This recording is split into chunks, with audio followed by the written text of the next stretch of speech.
Aujourd'hui, on a une délégation d'une dizaine de personnes, des maires, des préfets, qui viennent dire au ministre, dites-nous-le clairement, et c'est ma question que je lui adresse, l'urgence va-t-elle rester ouverte, oui ou non?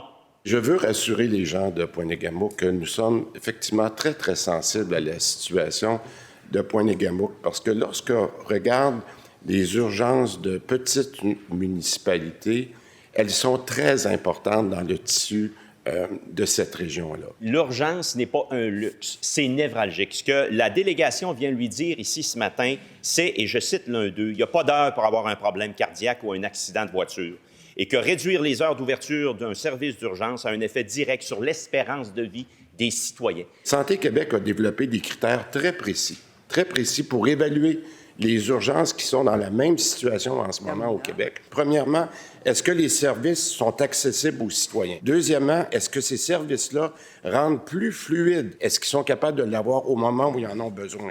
Est-ce qu'ils contribuent à un service plus humain? Et dernièrement, est-ce que ces services donnent un accès plus facile de façon générale? L'urgence va peut-être fermer, mais il va y avoir de la fluidité. Inquiétez-vous pas, Santé Québec va y voir. C'est lui le ministre qui décide. On a mis en place avec Santé Québec des gens qui peuvent faire les bonnes analyses, mais d'un côté humain, de s'assurer qu'on donne des services sécuritaires, des services qui sont de qualité à tous les gens du Québec, incluant les gens de Pointe-Égamouk, et c'est ce que nous allons faire au cours des prochaines semaines